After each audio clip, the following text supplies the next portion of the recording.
Goswami Prabhupada ki jai. Ananta Koti Vaishnavindra ki jai. Namacharya Srila Haridas Thakur ki jai. Prem se Gaur Sri Krishna Chaitanya Prabhu Nityananda Sri Advaita Gadadhar Sivas Adi Gaur Bhaktivinoda Sri Sri Radha Krishna Gaur Gopinath Sam Kund Radha Kund Giridhar ki jai. Vrindavan Dham ki jai. Navadvip Dham ki jai. Swami Bhaktivinoda ki jai. Ganga Mai ki jai. Jamuna Mai ki jai. Tulsi Devi ki jai. Bhakti Devi ki jai. Swami Bhaktivinoda ki jai. All glories to the assembled Lord. All glories to the assembled. Thank you very much.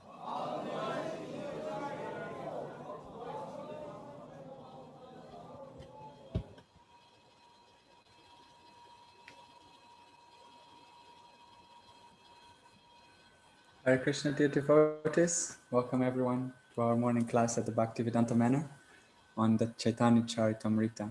Today we are honored to have with us Radha Mohan Prabhu, who is joining from England as well.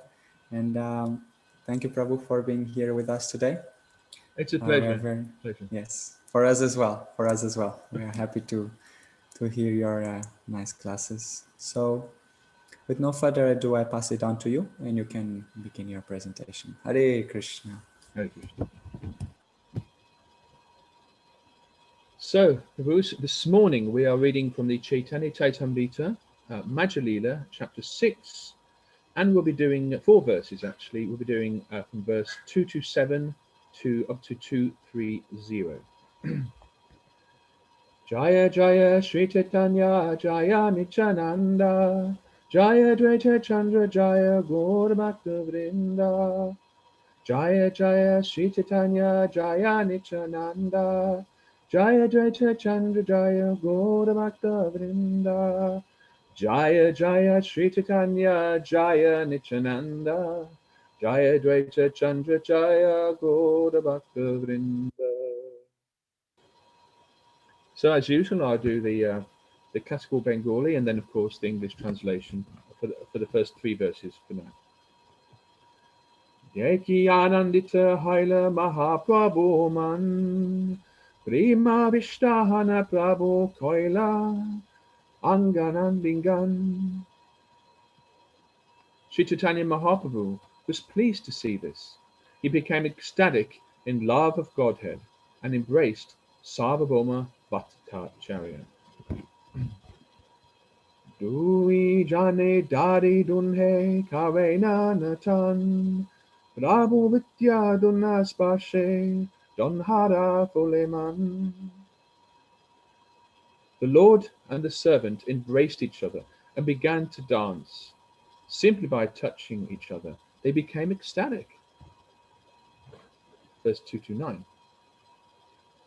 Svedakam parashudunhe anandebi pasila prema vishtahana prabhu kahite lagila. As they danced and embraced, spiritual symptoms manifested in their bodies. They perspired, trembled, and shed tears, and the Lord began to speak in his ecstasy. So I'll do the remaining verse in the second part of this class. Om Agyanam Tirivandasya Janangala Shalakaya Taksho Om Militam Yena Tasmai Shri Gurave Namaha Shri Chaitanya Manobishtam Sapitam Yena Bhutale Swayam Rupa Karamayam Tadati Svapadantikam Shri Chaitanya Manobishtam Sapitam Yena Bhutale Swayam Rupa Karamayam Tadati Svapadantikam.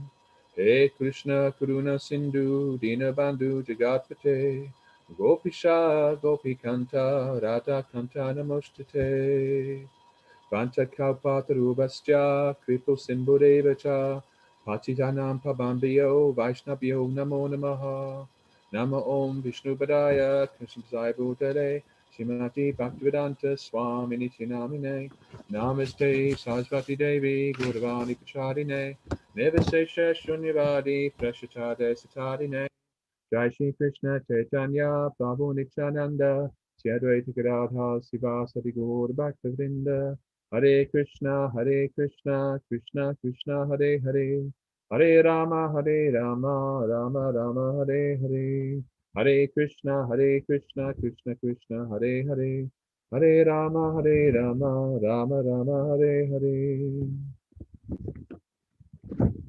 So obviously, we need a bit of context here for those who may have not witnessed the previous classes. So Lord Chaitanya Mahaprabhu has essentially converted the great learned impersonalist Sarvabhauma Bhattacharya, and he had defeated him with his great wisdom and, of course, his great mercy. The Sarvabhauma Bhattacharya was materially a very educated person, and of course was known as a great scholar. However, there was something missing, of course, in the eyes of our tradition, which there was no real bhakti. There can be no real bhakti or no real relationships in the impersonal philosophy, where the absolute truth is a sense of oneness, a sense of the Brahma Jyoti, which I'll get into later, where there is no form or personality or no one to love, really. So how can that actually have any bhakti? How can that give anyone true satisfaction?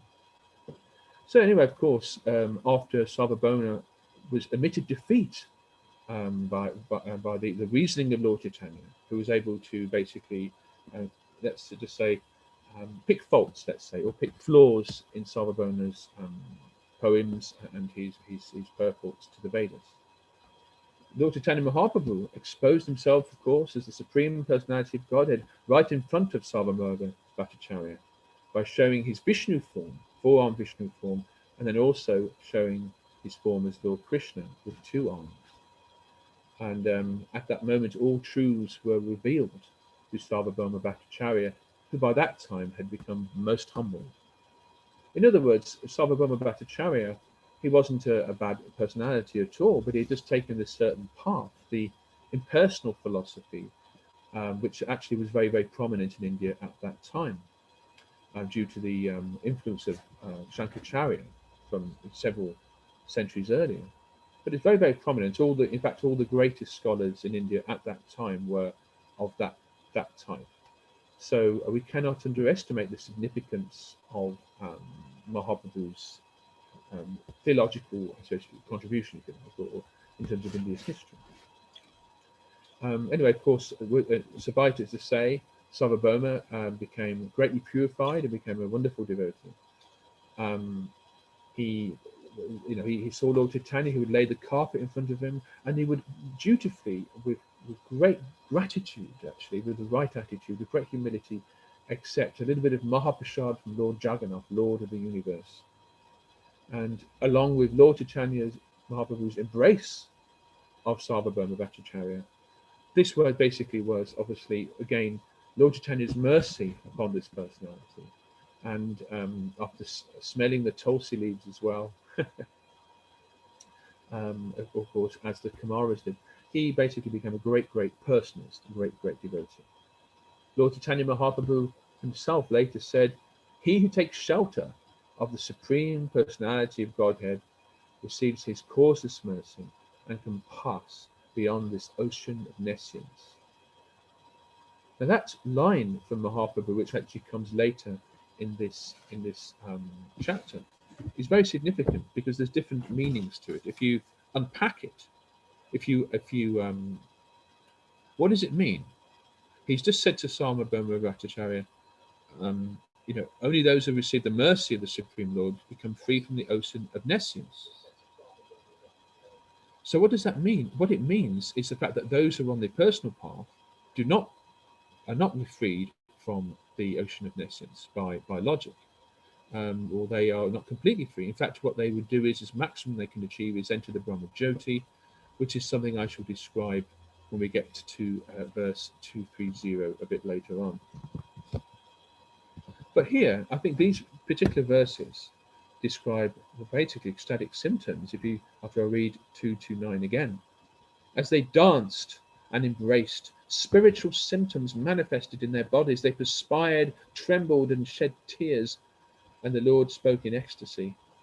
So, in other words, our material bodies, our bodies, are designed essentially to live on this earth, to interact with this earth around us. It's basically a result of our conditioned state.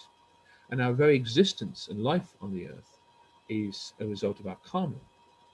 So when one is, if for example, someone is experiencing spiritual ecstasy, as you can imagine, very unusual symptoms would happen, things which of an unusual or a special or transcendental nature. Unusual things perhaps where beyond the laws of physics or beyond the laws of social understanding and expectation, because this is something that's coming from above. It's coming from something beyond the our bodies, quite literally, beyond the laws of nature, quite literally. So on that note, I wanted to share with you this morning some of the information, of course, we find from Srila Prabhupada's book, of course, The Nectar of Devotion, which is a summary of Rupa Goswami's Bhakti Rasamrita Sindhu, where there's a whole section, as many of you may already know, on symptoms of ecstatic love of Krishna. So I thought it would be appropriate to share some of that with you this morning. So the bodily symptoms manifest by a devotee in expressing ecstatic love of Krishna are called anubhav. Practical examples of anubhav are as follows. So let's kind of just, I won't do all of them, I don't think, but I will certainly touch on it. Dancing. This, of course, is something very prevalent in Chaitanya Leela. Dancing. Now, there are different examples of dancing in Krishna Leela. For example, while watching the Rasa dance performed by Lord Krishna and the gopis, Lord Shiva himself beheld the beautiful face of Krishna and immediately began to dance and beat upon his small drum. While Lord Shiva was dancing in his ecstasy, his eldest son Ganesh joined him. So it's not just in Chaitanya Leela we find this dancing in ecstasy, but it's throughout other leelas. Rolling on the ground. This is something again which occurs in Chaitanya Leela actually. Lord Nityananda being a good example. Now in the third canto of Bhagavatam, Vidura inquires from Uddhava, "My dear friend, is Akrura in an auspicious condition? Not only is he a learned scholar and sinless, but he is also devoted to Krishna. He has such ecstatic love of Krishna that I have seen him rolling upon Krishna's footprints in the dust, as if bereft of all sense." So, of course, these are all from Krishna Leela, including the Mahabharata. Then, of course, another symptom of the love of Krishna is singing loudly. Of course, those who, if you go to most ISKCON temples, you'll experience a lot of singing loudly, but this is something on another level. So this is some singing loudly example. One gopi informed Krishna that when Srimati Radharani was singing about his glories, she enchanted all her friends in such a way that they became stone-like and dull. At the same time, the nearby stones began to melt away in ecstatic love. When Narad Muni was chanting Hare Krishna, he chanted so loudly it was apprehended by that Lord Nrsingadev appeared. Thus all the demons began to flee in different directions. That's really interesting, because the idea of when we chant Hare Krishna, all our anartas, all our conditioning is also unwelcome. We are sending it away in different directions. It takes time and it takes a lot of pure chanting, but this is the process. And this is why chanting Hare Krishna is so important to us. Stretching the body, another symptom of ecstatic love. It is said that sometimes Narad, the carrier of the Veena, remembered Lord Krishna in great ecstasy. He begins to stretch his body so vigorously that his sacred thread gives away. Well, so imagine, of course, the talking about there, the Brahman thread around his torso, around his body there, was actually just gets broken because his body is stretched beyond the size of the thread. Crying loudly. A gopi once said to Krishna, "My dear son of Nanda Maharaj, by the sound of your flute, Srimati Radharani has become full of lamentation and fear, and thus, with a faltering voice, she is crying like a bird. It is described that by hearing the vibration of Krishna's flute, Lord Shiva becomes puzzled and begins to cry so loudly into space that the demons become vanquished and the devotees become overwhelmed with joy." So crying out of joy, of course not crying out of anything miserable, but crying out of joy is something which something that there again experienced in many leaders. Yawning. Yawning. It is said that when the full moon rises, the lotus petals become expanded. Similarly, when Krishna used to appear before Radharani, her face, which is compared to a lotus flower, would expand by her yawning. Breathing heavily is another one. As far as breathing heavily is concerned, it is stated Lalita is just like a Chataki bird, which only takes water falling directly from the rain cloud and not from any other source. In this statement, Krishna is compared to the dark cloud, and Lalita is compared to the Chakra bird, seeking only Krishna's company. The metaphor continues to say, as a heavy wind sometimes disperses a mighty cloud, so the heavy breath of Lalita's nostrils caused her to miss Krishna, who had disappeared by the time she recovered herself. Also, neglecting the presence of others. The wives of the Brahmanas were performing sacrifices at Vrindavan. They left home as soon as they heard that Krishna was nearby. They left their homes without caring for their husbands. The husbands began to discuss this amongst themselves. How wonderful is the attraction for Krishna that it has made these women leave us. This is the influence of Krishna. Anyone who becomes attracted to Krishna can be relieved from the bondage of birth and death. So he is the all-attractive one. That's a meaning of Krishna. And any other attraction of a material nature becomes insignificant. Krishna is the most beautiful, the most attractive, the most intelligent, and everybody, especially elevated people, will be attracted to nothing else as much as Krishna. Drooling. As an example of running down of saliva from the mouth, it is stated that sometimes, when Narad Muni was chanting the Hare Krishna mantra, he remained stunned for a while, and saliva oozed from his mouth. Here's a few more things which perhaps are less socially acceptable, let's say, in modern society. Laughing like a madman. When a devotee laughs very loudly like a madman, it is done out of an extraordinary agitation of ecstatic love within the heart. Such mad laughing is an expression of the condition of the heart, which is technically. When a devotee becomes affected with this mental condition, his love is expressed through the lips. The laughing sounds coming one after the other are compared with flowers falling from the creeper of devotion, which grows within the heart of the devotee. I hope you're enjoying these descriptions. They're really beautiful. Wheeling of the head. Wheeling of the head. I think this is lesser known, actually. One gopi told her friend, it appears that Lord Krishna, the enemy of the demon Aga, had released from his mouth a whirlwind which is acting on your head and is gradually proceeding to do the same to the other lotus-eyed gopis. And in this last one in this particular section is belching. Sometimes belching also becomes a symptom of ecstatic love for Krishna. There's evidence of this in Purnamasi's address to one crying associate of Radharani.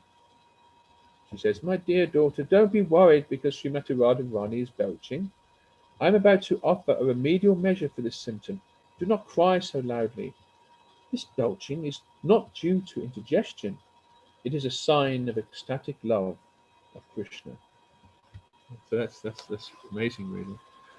Quite lovely. And also in chapter 8 of the Nectar of Devotion, it goes on to explain existential ecstatic love as well. I'll use a couple of examples of those because I think they're kind of more or less in the same subject. Becoming stunned. The symptom of being stunned is caused by ecstatic tribulation, fearfulness, astonishment, and lamentation. This symptom is exhibited by a stoppage of talking, a stoppage of movement, a feeling of voidness, an extreme feeling of separation of the Lord. Perspiring. So an example we can find of that in the Bhagavatam. One gopi addressed Radharani, my dear Radharani, you are rebuking the sunshine unnecessarily, but I can understand that you are perspiring only because you're becoming too lusty at seeing Krishna. standing hairs on the body. This is manifested when Mother Yashoda was found within Krishna's mouth all of the universal planetary systems. She asked Krishna to open his mouth wide just to see whether he had eaten dirt. But when Krishna opened his mouth, she saw not only the entire earth, but also many planets within his mouth. This caused the standing of hair on her body. It's also the faltering of a voice. When Krishna was going to Mathura on the chariot driven by Akrura, Yashoda and all the gopis came to try to forbid him to pass and to block his way. At that time, Radharani was so perturbed that in a faltering voice she requested Mother Yashoda to please stop Akrura. So she was so, obviously so distraught, as you probably can imagine, actually, with Krishna leaving Vrindavan, that she could hardly speak. Trembling is another one. When Krishna was trying to capture the demon Shankar, Radharani began trembling out of fearfulness. Similar trembling of the body was exhibited by Sahadev, the younger brother of Nakula. When Shishupal was vehemently blaspheming the Lord, Sahadev began to tremble out of anger. But ultimately, these things are all to do with these are not mundane trembling, this is all to do with love of Krishna, or attachment to Lord Krishna. There's even the changing of bodily colour. Sometimes, out of great aggrievement caused by the dealings of Krishna, the body changes colour. The gopis therefore addressed the Lord, "Dear Krishna, due to separation from you, all the denizens of Vrindavan have changed their colour. And because of this change of colour, even the great sage Narad was thinking of Vrindavan as a white island in the ocean of milk." So quite extraordinary here. There's also, I don't think I'll do all of them, but I do, actually let me do two more, because I'm enjoying it.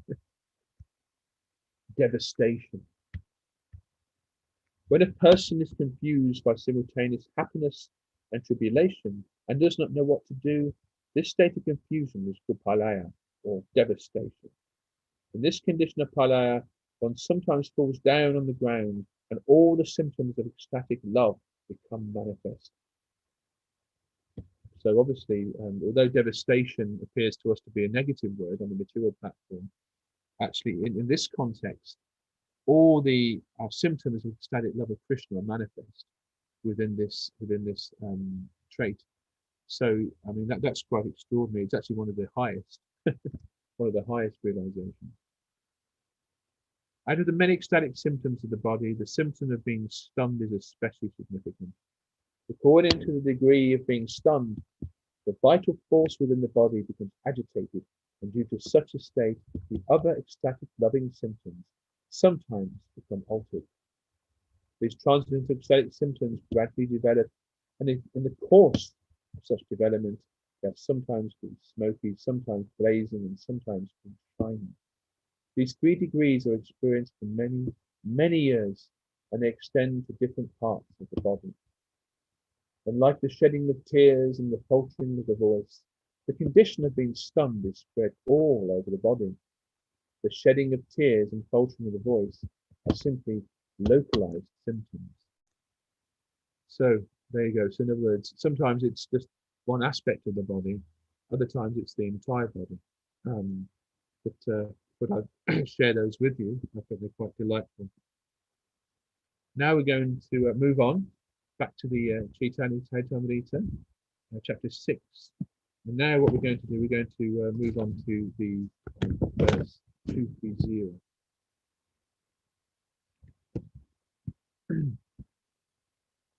Aji Muni Anayashe Dinunuti Bhuvan Aji Muni Karino Vaikuntha Arohan. Sri Chaitanya Mahaprabhu said, "Today I have conquered the 3 worlds very easily. Today I have ascended to the spiritual world." So Srila Prabhupada writes purport here. The goal of human perfection is stated here in brief. One has to surpass all the planetary systems of the material universe, pierce through the covering of the universe, and reach the spiritual world known as Vaikuntha Lok, The Vaikuntha Lokas are variegated spiritual planets situated in the Lord's impersonal bodily effulgence, known as the Brahmajyoti. One may aspire to elevate himself to a heavenly planet within the material world, such as the moon, the sun, or Venus. But if one is spiritually advanced in Krishna consciousness, he does not wish to remain within the material universe, even in a higher planetary system. Rather, he prefers to penetrate the covering of the universe and attain the spiritual world. He can then be situated in one of the Vaikuntha planets there. However, the devotees, under the guidance of Sri Chaitanya Mahaprabhu, aspire to reach the topmost spiritual planet, known as Goloka Vrindavan, the residence of Lord Sri Krishna and his eternal associates. This is the special mercy of Mahaprabhu. He can give us access to not just the spiritual world, but a specific planet, a specific realm in the spiritual world, Goloka Vrindavan, from which, although the Vaikuntha planets are all eternal, they still within this energy, within this energy, which is the source of that, is actually coming from Goloka Vrindavan, where the realization of Lord Krishna is higher than in Vaikuntha itself. In Vaikuntha, the relationship with Krishna is more based on awe and reverence of Godhead. In Goloka Vrindavan, as we know, this is more based on intimate, loving devotional service, as exemplified actually by the gopis, rather than, of course, Radharani's love of Krishna. That is the highest. So even within Goloka Vrindavan, there's gradations, you see. And there's even different levels of gopis, even different gradations of gopis, those that also different characteristics of gopis as well. Those that are shy, those that are very bold, those that like to rebuke Krishna, those that wouldn't dare to rebuke Krishna, those with faltering voices, so on and so forth. So none of these rasas, of course, can be experienced in the Brahmajyoti, as we were learning a bit about the Brahmajyoti, which is the destination and the focus of impersonal. The Brahmajyoti just basically being a light, an energy, without form and variegatedness, emanating actually from Goloka Vrindavan, and is not present in the Vaikuntha planets, but is certainly present throughout the spiritual sky.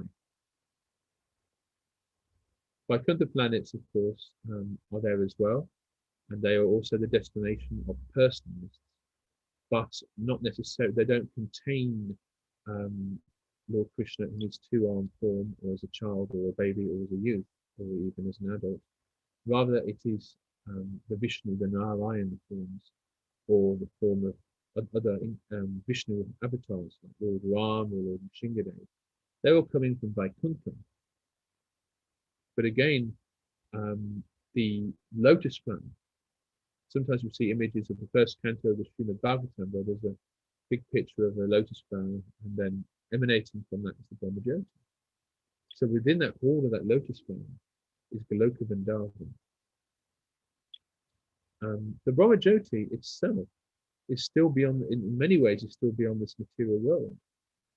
Those that follow the impersonal path, in many ways, may be spiritually sincere in their own respect. It's just that the path and the destination, the path is more difficult to enter the spiritual world in that route. And also, of course, if one enters the Brahmajyoti, then there's always that chance that one would again become attracted to form and variegatedness, and again fall down into the material world. So actually, when you think about it, when you compare that with what Lord Chaitanya Mahaprabhu can offer, enter into Goloka Vrindavan, or of course any of the Vaikuntha planets, once one returns there, one does not need to go, or one has no desire to return back to the material world. The material world, in fact, very interesting actually, Prabhupada spoke a few words, of course, about the nature of this material universe, this material cosmos. I'll just restate that again. He does not wish, those who are spiritually advanced in Krishna consciousness do not wish to remain within this material universe. but not even in the higher planetary systems, not even on the sun or the moon or Venus, he mentions. Of course, in the Vedic cosmology, the moon, Venus, and the sun are in fact inhabited by demigods. In fact, all planets, or actually, let's say most planets, many planets in this material world are actually inhabited. But they don't have bodies like us, but their bodies are more subtle than ours. There is different, let's say, combinations of elements. For example, a good example would be life on the sun. We could say, how do you live on the sun? It's fire, it's too hot. But we're talking about a demigod realm. Due to the presence of the soul, which of course is indestructible, cannot be burnt by fire or withered by the wind or whatever, or destroyed by a sword. The soul is imperishable, ever existent and primeval. And the soul, therefore, can go anywhere in the universe. It doesn't die. Of course, not like our feeble bodies. However, because of that factor, one can inhabit more subtle bodies on these planets of the sun and moon and Venus and so forth. But obviously the combination of elements would be different. With demigods, of course, they're having subtle bodies, there's a much greater degree of mind, intelligence, and ego as their bodies. Whereas, for example, our bodies is mainly, of course, water and earth and fire and air, like that. So that way, the universe is populated on many different levels. However, though just like even though there are gradations, gopis or gradations of planets in the spiritual world, there are certainly gradations of planets in the material world. Of course, as Prabhupada is describing here, there's heavenly planets, which Prabhupada actually says one does not want to remain in the material. Devotees do not want to remain here, not even in the higher planetary system.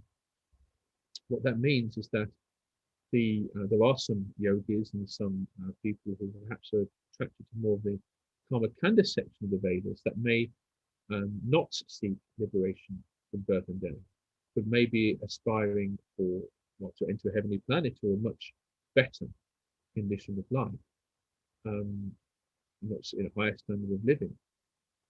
You can imagine that even on the earth, there are different gradations and different standards of living. Those who are very wealthy, perhaps, and have health and have a nice house and all these things, and those that are very poor and are suffering more materially. So we have to imagine the universe is like that, but on a much larger scale. Well, much larger, in fact, incredibly larger scale. But what is the problem? What is wrong with entering the heavenly planets? It's quite simply, from a devotee's point of view, that they are temporal. Devotees or advanced devotees are only interested in Krishna, but only what is it about Krishna? Obviously, he's the origin of all. He belongs in Goloka Vrindavan, although he is also everywhere simultaneously. But he is eternal. All features and aspects of the spiritual world can be characterized by something which is beyond our understanding, certainly beyond our understanding and experience of the laws of physics.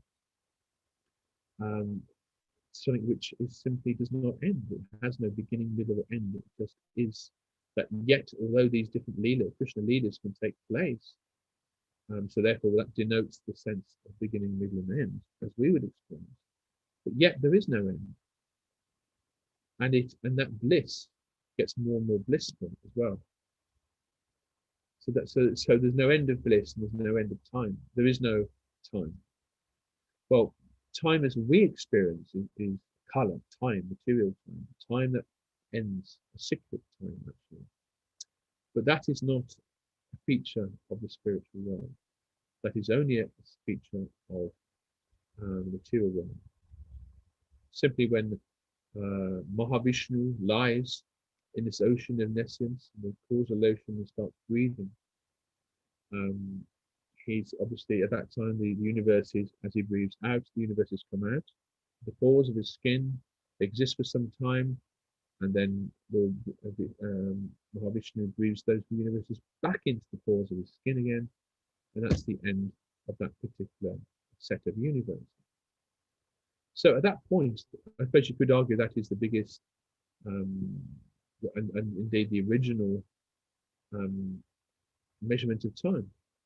There's different measurements of time. That's 311 trillion 40 billion years is the length of time that this Lord Brahma will last, this universe will last. But actually, in reality, from Mahavishnu's perspective, it is just one breath. That's it. It's all over. So to actually have that conception, to actually have that understanding, would mean you're pretty elevated to actually understand, because there's 311 trillion 40 billion years is only experienced as experienced on the earth. So 311 trillion odd years by earthly calculation, according to our experience of time. So you can imagine from the point of view of Mahavishnu how insignificant we are actually. Even on the heavenly planets within this material world, they experience time differently. Not as much, of course, the time difference isn't as much as between us and Mahavishnu. But in the case of Lord Brahma, for him, a day for him would be, 100 years for him would be 311 trillion years for us. In other words, 4.32 billion years on the Earth, that's practically the whole of the Earth's history, since it was, they say, it was a primordial soup. That's just a day of Lord Brahma, half a day, in fact, so far, Lord Brahma now. So you can imagine on planets which are also heavenly, but not as high as Lord Brahma's planet, such a way. 6 months go by on the Earth when one day simultaneously goes by on the Moon. So it just seemed that the more highly elevated in those gradations the different realms are in the universe and beyond, then the sense of time also changes. Because time, in one sense, you could describe it as a various, almost like an abstract concept. It's something that we experience, but we only experience through our bodies. If we are free of these bodies and we enter into the spiritual world, if we go beyond the cycle of birth and death, and our consciousness goes beyond that, then time becomes irrelevant. Time is no longer a factor. Not even the breathing of Mahavishnu, which is simply there simply to facilitate conditioned soul. That is the function of this material world. Krishna didn't force us here, and he doesn't force us to stay here, but we're actually here by our own choice. And that's quite controversial and even difficult to understand in some respects, because people say, why, Krishna, did you make this material world? Why, why Vishnu do you breathe it in and out? Why am I here? But actually, it is all by our own independence and our own choice. Krishna wants us to return to him. He wants us to return, but we can only do that independently. One thing he does not choose to have power over is our own choice, our own independence. Because if you do that, then the element of love is removed, because love has to be voluntary. That's a characteristic of love. In terms of the gradations, as I've been mentioning, of planets or planetary systems in the material world, there are 14 altogether.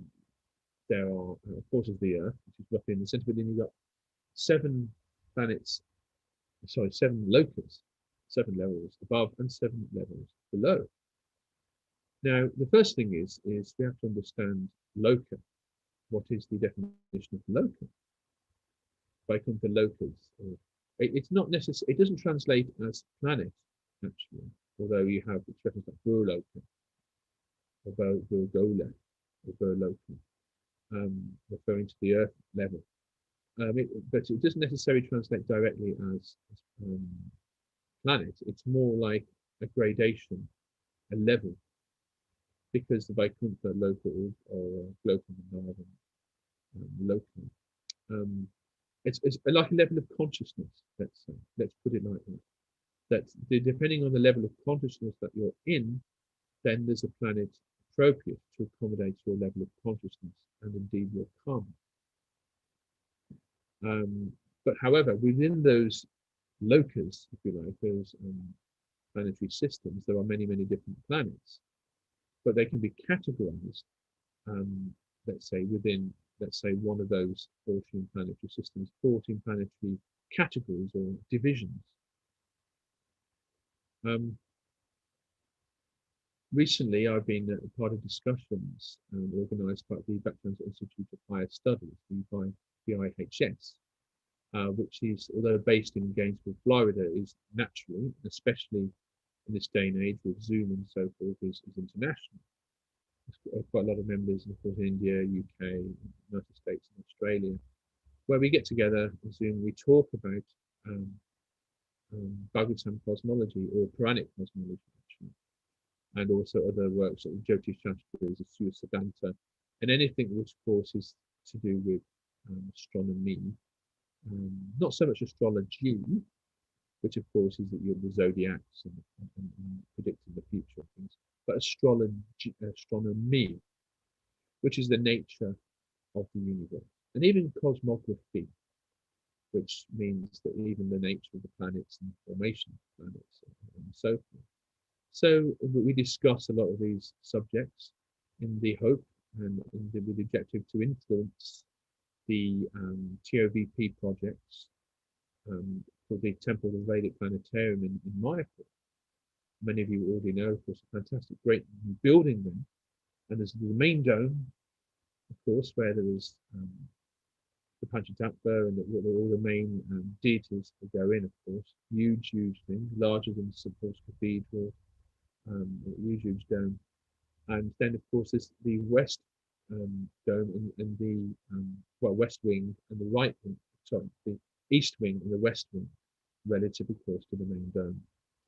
And they're smaller domes, but still very large. And the one on the west wing, I believe, is where the Nishinga Dome, the Nishinga will be installed. And the other side, of course, will be the Vedic Planetarium or exhibition. So in the main dome, the idea is that people will be taking darshan of the deities, but they'll be as described by Sri Prabhupada.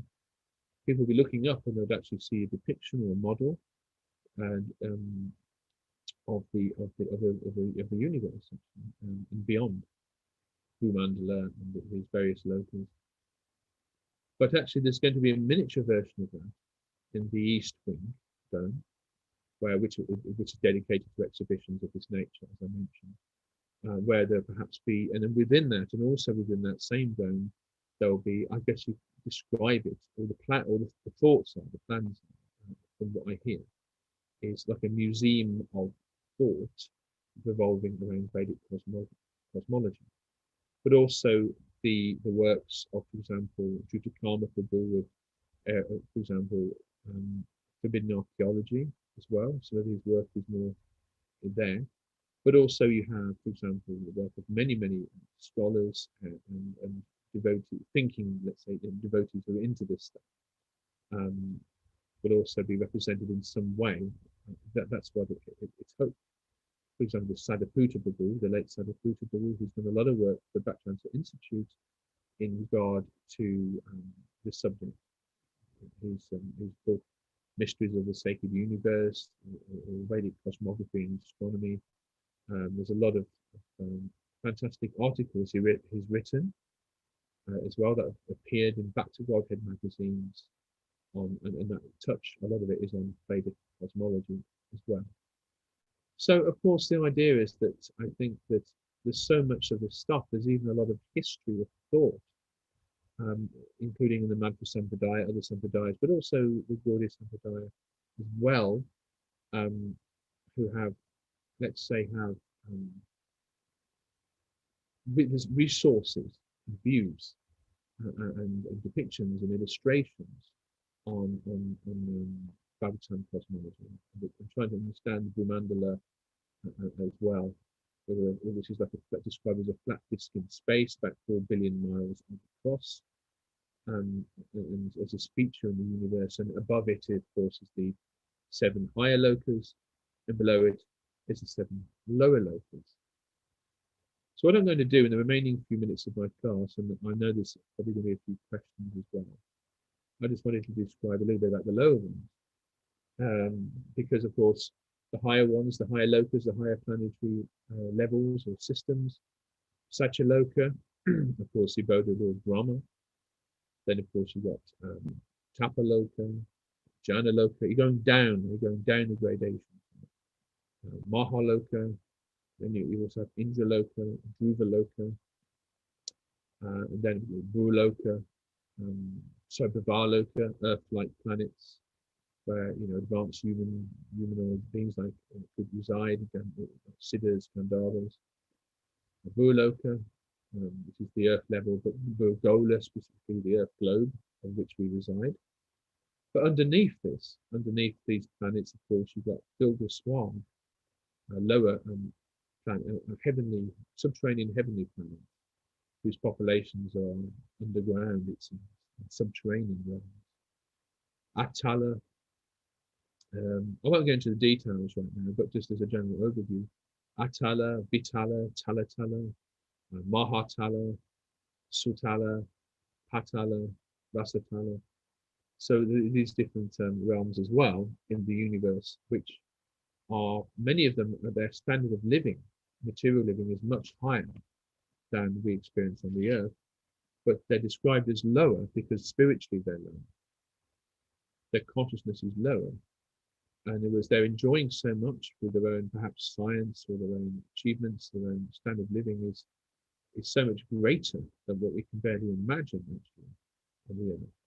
That when it comes to spiritual life, when it comes to worship, when it comes to anything like austerities and some of these things, fasting and these activities, which I guess are dharmic, they are absent in the lower worlds. Thus they're described as lower.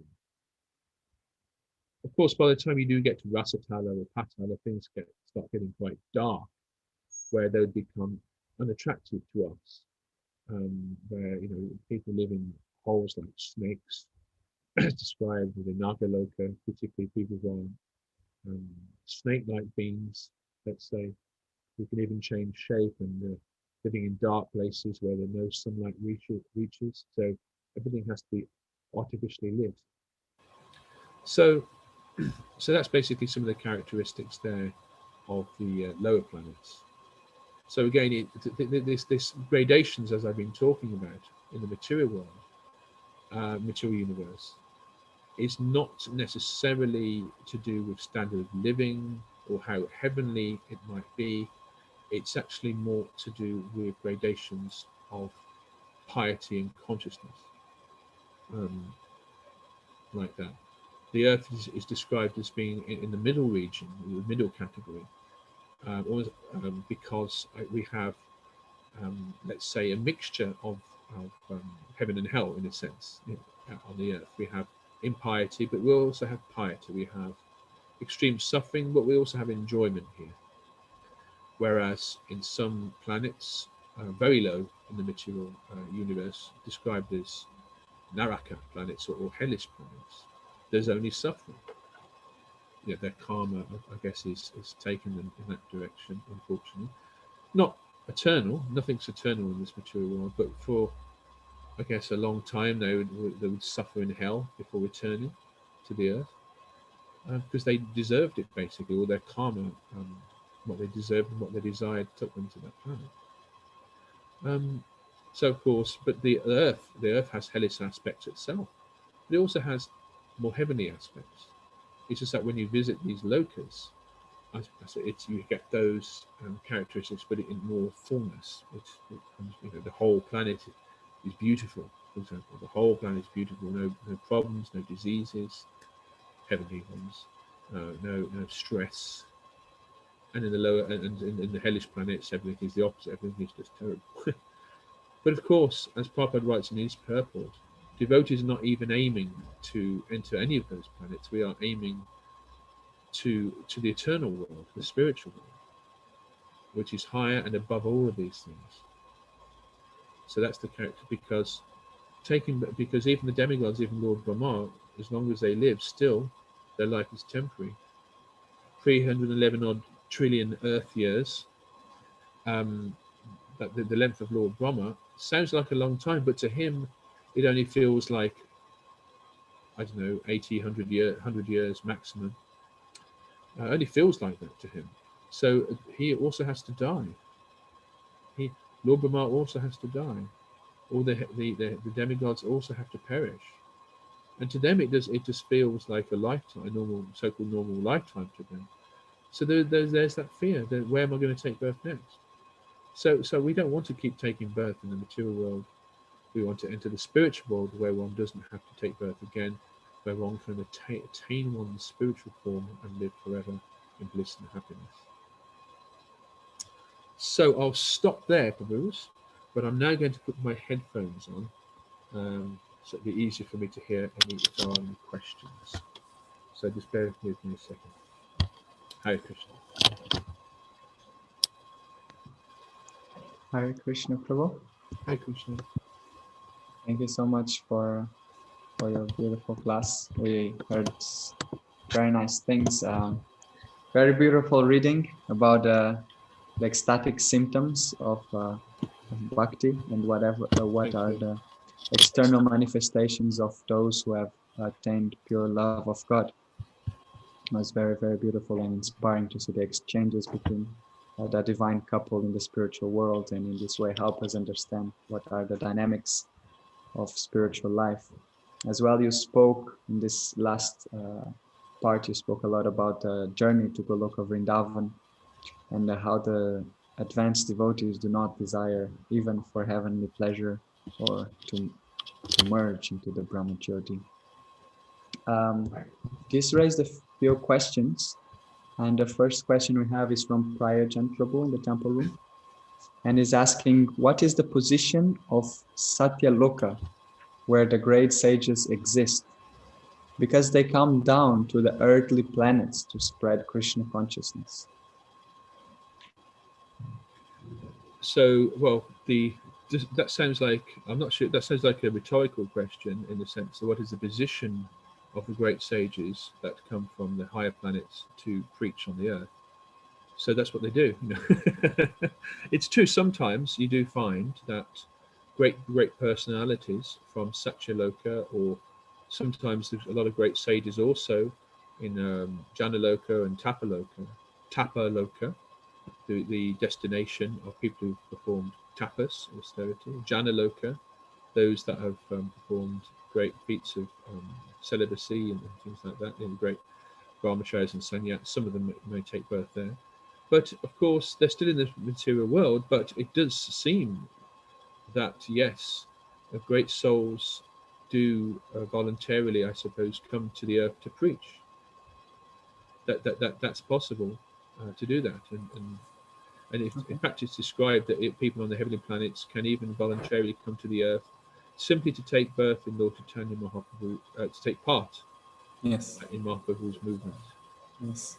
So that's the position of them. Now Prayojana's question, I think, is probably, when he says what is their position, he might be asking, well, how elevated are they? Because they're still not coming from the spiritual world. They're coming from the heavenly planets to preach.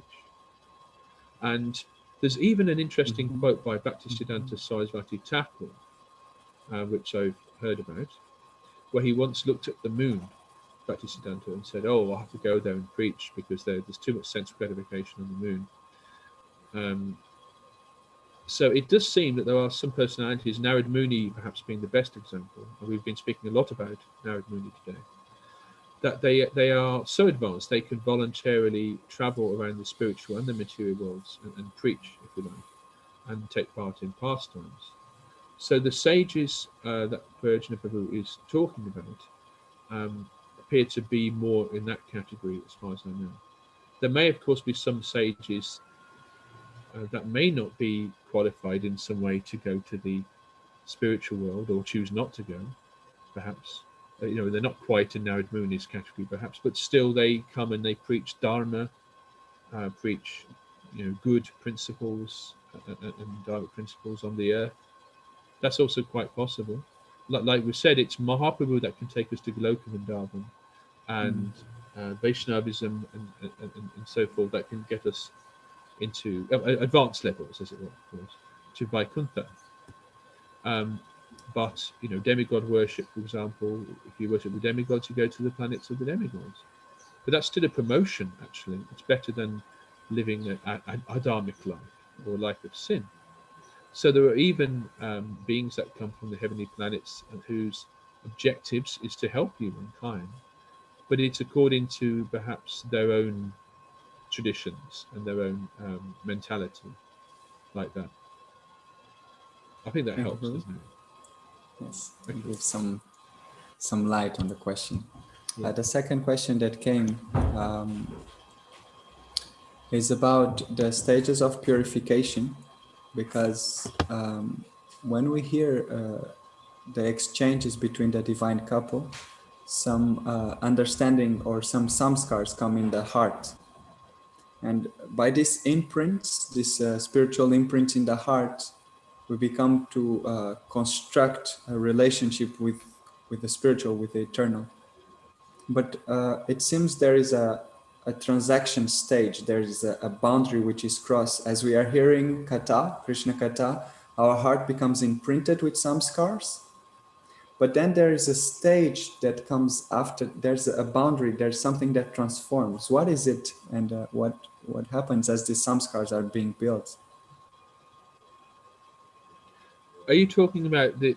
Okay, I'm not actually sure of the question here. Are you talking about like the in between stages of between being in material consciousness and spiritual consciousness? Yeah. Right. That's an interesting question, because I imagine that's relevant for all devotees, because you could say that we are all on the path, albeit in my own personal case, the very beginning stage of that path, where one is not, obviously very few of us are on that level as described in the Nectar of Devotion and so forth. We're not quite on that level, or the Gopi level, or the Narad Muni level.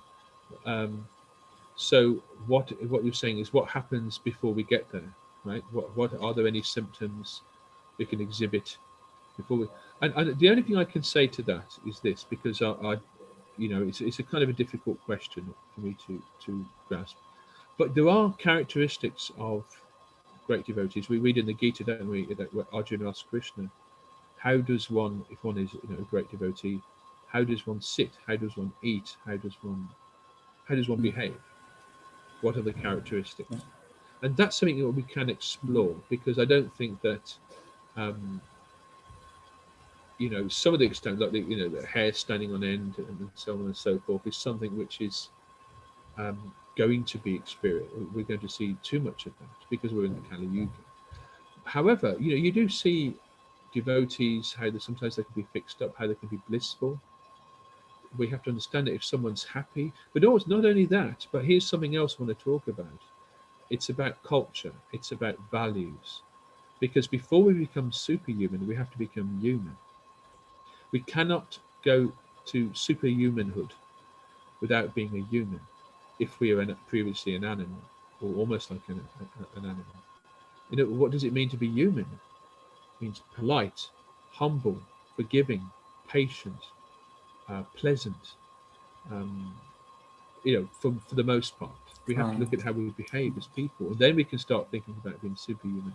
But so once we've got those attributes, these high values, the mode of goodness, basically, we can think about transcendental goodness, transcendence.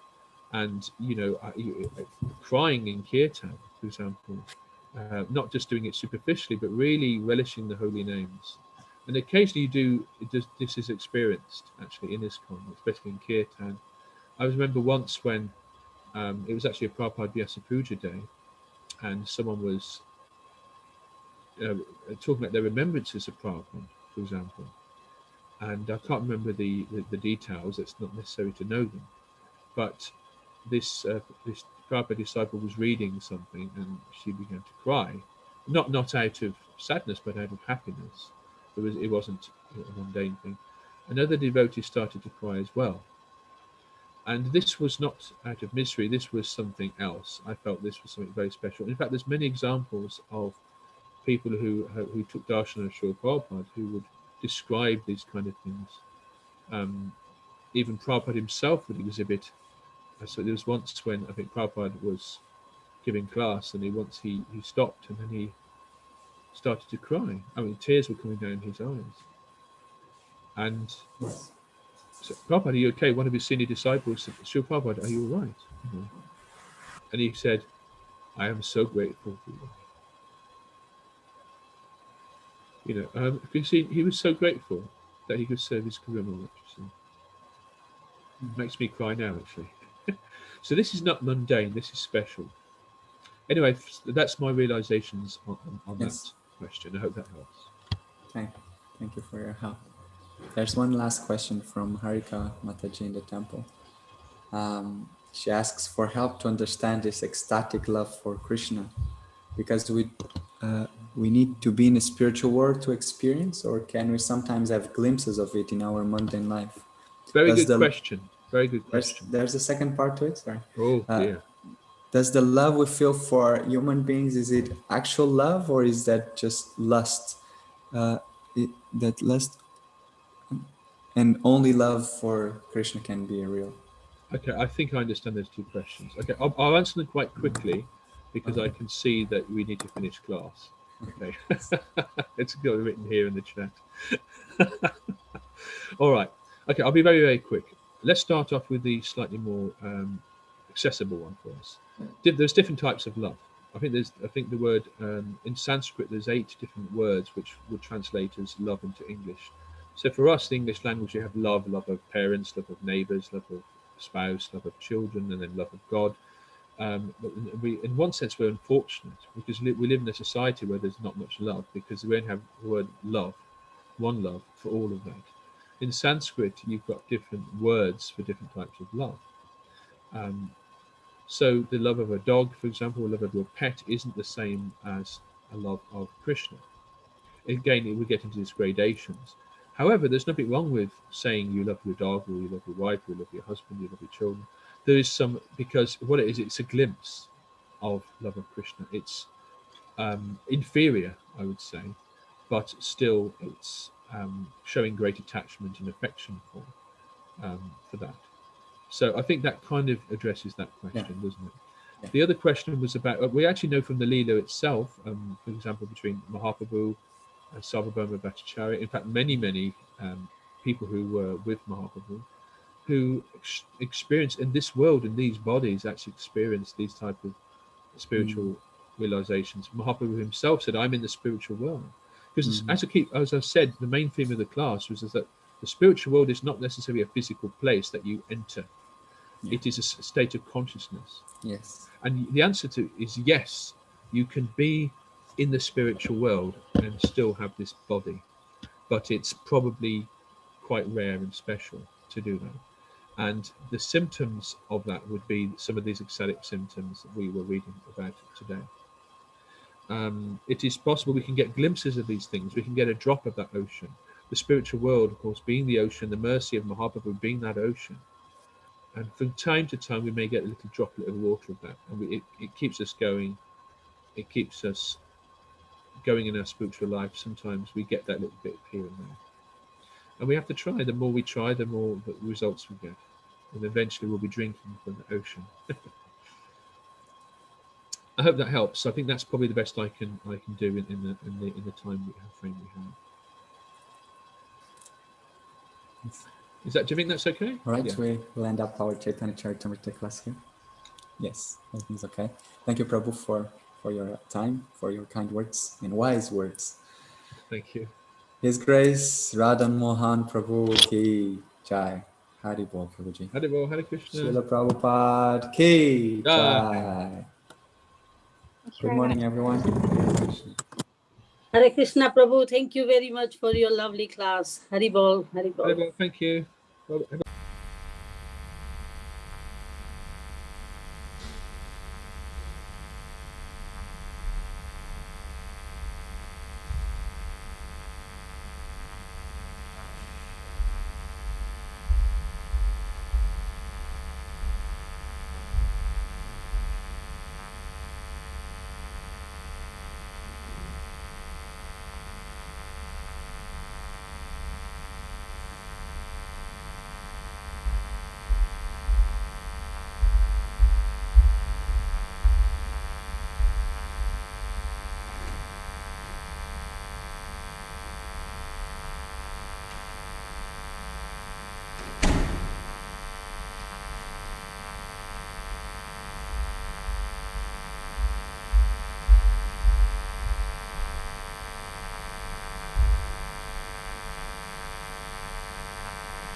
Vandeham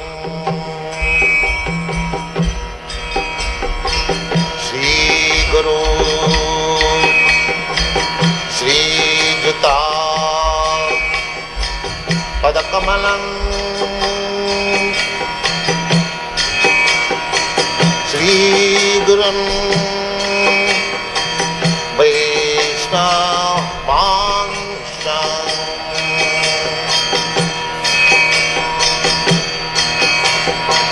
Shri Rupam Chakrajatam Sahagana Raghunathanvitam Tvam Sajivam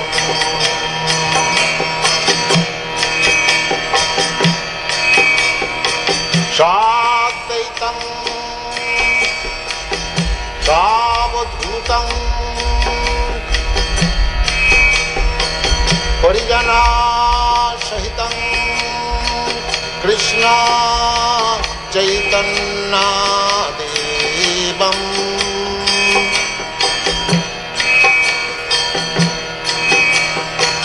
Shri Radha Krishna Padan Sagana Lalita Shri Vishakhanitanscha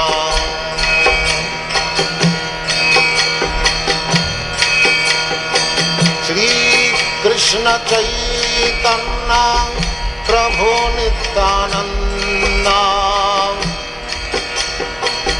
Shri Advaita Gadadhar Shivasadi Gaur-Bhakta-Vrinda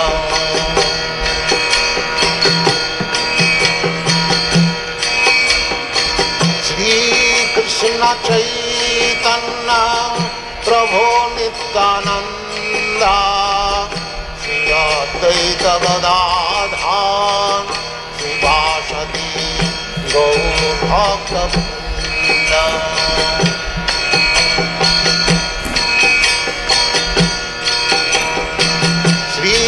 Krishna Chaitanya Hare Hare Hare Rama Rama Rama Hare Hare Hare Krishna Krishna Krishna Hare Hare Hare Rama Rama Rama Hare Hare Hare Krishna Krishna Krishna Hare Hare Hare Rama Rama Rama Hare Hare Hare Krishna Krishna Krishna Hare Hare Hare Rama Rama Rama Hare Hare Hare Krishna Krishna Krishna Hare Hare Hare Rama Rama Rama Hare Hare Hare Krishna Krishna Krishna Hare Hare Hare Rama Rama Rama Hare Hare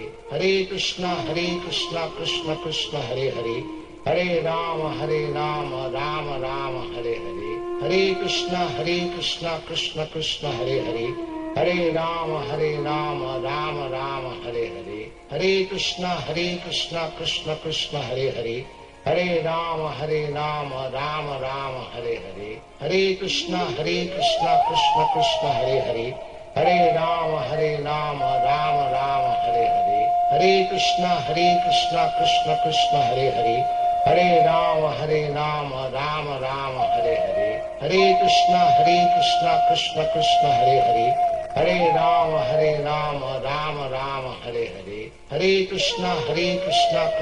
Krishna Hare Hare Hare Rama Rama Rama Hare Hare Hare Krishna Krishna Krishna Hare Hare Hare Rama Rama Rama Hare Hare Hare Krishna Krishna Krishna Hare Hare Hare Rama Rama Rama Hare Hare Hare Krishna Krishna Krishna Hare Hare Hare Rama Rama Rama Hare Hare Hare Krishna Krishna Krishna Hare Hare Hare Rama Rama Rama Hare Hare Hare Krishna Krishna Krishna Hare Hare Hare Rama Rama Rama Hare Hare Hare Krishna Krishna Hare Hare Hare Rama Rama Rama Hare Hare Hare Krishna Krishna Hare Hare Hare Rama Rama Rama Hare Hare Hare Krishna Krishna Hare Hare Hare Rama Rama Rama Hare Hare Hare Krishna Krishna Hare Hare Hare Rama Rama Rama Hare Hare Hare Krishna Krishna Krishna Hare Hare Hare Rama, Rama Rama, Hare Hare. Hare Krishna, Krishna Krishna, Hare Hare.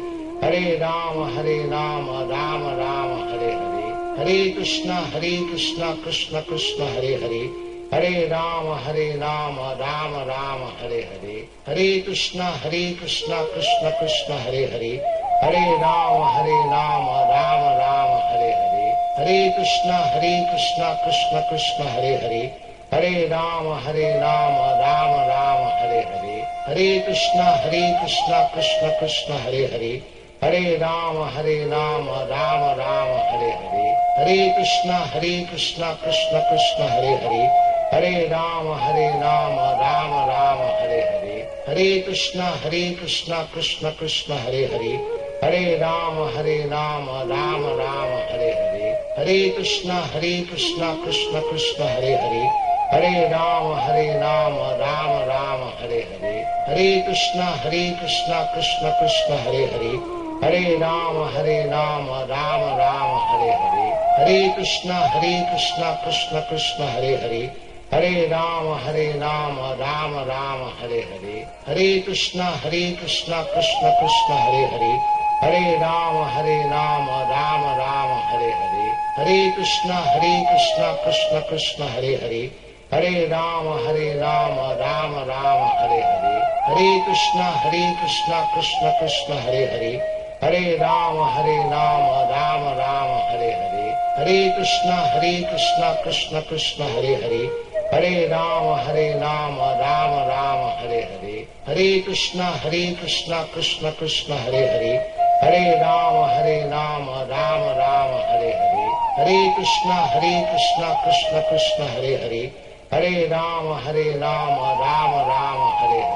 Hare Krishna, Krishna Krishna, Hare Hare. Hare Rama, Rama Rama, Hare Hare. Hare Krishna, Krishna Krishna, Hare Hare. Hare Rama, Rama Rama, Hare Hare. Hare Krishna, Krishna Krishna, Hare Hare. Hare Rama, Rama Rama, Hare Hare. Hare Krishna, Krishna Krishna, Hare Hare. Hare Rama, Rama Rama, Hare Hare. Hare Krishna, Krishna Krishna, Hare Hare. Hare Rama, Rama Rama, Hare Hare. Hare Krishna, Krishna Krishna, Hare Hare. Hare Rama, Rama Rama, Hare Hare. Hare Krishna, Krishna Krishna, Hare Hare. Hare Rama, Rama Rama, Hare Hare. Hare Krishna, Krishna Krishna, Hare Hare. Hare Rama, Rama Rama, Hare Hare. Hare Krishna, Krishna Krishna, Hare Hare. Hare Rama, Rama Rama, Hare Hare. Hare Krishna, Krishna Krishna, Hare Hare. Hare Rama, Rama Rama, Hare Hare. Hare Krishna, Krishna Krishna, Hare Hare. Hare Rama, Rama Rama, Hare Hare. Hare Krishna, Krishna Krishna, Hare Hare. Hare Rama, Rama Rama, Hare Hare. Hare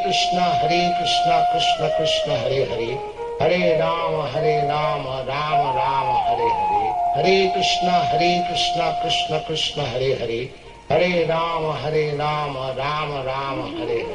Hare Krishna, Krishna Krishna, Hare Hare. Hare Rama, Rama Rama, Hare Hare. Hare Krishna, Krishna Krishna, Hare Hare. Hare Rama, Rama Rama, Hare Hare. Hare Krishna, Krishna Krishna, Hare Hare. Hare Rama, Rama Rama, Hare Hare. Hare Krishna, Krishna Krishna, Hare Hare. Hare Rama, Rama Rama, Hare Hare. Hare Krishna, Krishna Krishna, Hare Hare. Hare Rama, Rama Rama, Hare Hare. Hare Krishna, Krishna Krishna, Hare Hare. Hare Rama, Rama Rama, Hare Hare. Hare Krishna, Krishna Krishna, Hare Hare. Hare Rama, Rama Rama, Hare Hare. Hare Krishna, Krishna Krishna, Hare Hare. Hare Rama, Rama Rama, Hare Hare. Hare Krishna, Krishna Krishna, Hare Hare. Hare Rama, Rama Rama, Hare Hare. Hare Krishna, Krishna Krishna, Hare Hare. Hare Rama, Rama Rama, Hare Hare. Hare Krishna, Krishna Krishna, Hare Hare. Hare Rama, Rama Rama, Hare Hare. Hare Krishna, Krishna Krishna, Hare Hare. Hare Rama, Rama Rama, Hare Hare. Hare Krishna, Krishna Krishna, Hare Hare. Hare Rama, Rama Rama, Hare Hare. Hare Krishna, Krishna Krishna, Hare Hare. Hare Rama, Rama Rama, Hare Hare. Hare Krishna, Krishna Krishna, Hare Hare.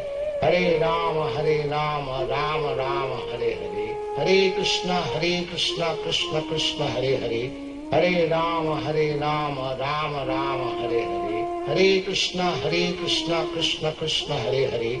Hare Rama, Rama Rama, Hare Hare. Hare Krishna, Krishna Krishna, Hare Hare. Hare Rama, Rama Rama, Hare Hare. Hare Krishna, Krishna Krishna, Hare Hare. Hare Rama, Rama Rama, Hare Hare. Hare Krishna, Krishna Krishna, Hare Hare. Hare Rama, Rama Rama, Hare Hare. Hare Krishna, Krishna Krishna, Hare Hare. Hare Rama, Rama Rama, Hare Hare. Hare Krishna, Krishna Krishna, Hare Hare. Hare Rama, Rama Rama, Hare Hare. Hare Krishna, Krishna Krishna, Hare Hare. Hare Rama, Rama Rama, Hare Hare. Hare Krishna, Krishna Krishna, Hare Hare. Hare Rama, Rama Rama, Hare Hare. Hare Krishna, Krishna Krishna, Hare Hare. Hare Rama, Rama Rama, Hare Hare. Hare Krishna, Krishna Krishna, Hare Hare. Hare Rama, Rama Rama, Hare Hare. Hare Krishna, Krishna Krishna, Hare Hare. Hare Rama, Rama Rama, Hare Hare. Hare Krishna, Krishna Krishna, Hare Hare. Hare Rama, Rama Rama, Hare Hare. Hare Krishna, Krishna Krishna, Hare Hare. Hare Rama, Rama Rama, Hare Hare. Hare Krishna, Krishna Krishna, Hare Hare. Hare Rama, Rama Rama, Hare Hare. Hare Krishna, Krishna Krishna, Hare Hare. Hare Rama, Rama Rama, Hare Hare. Hare Krishna,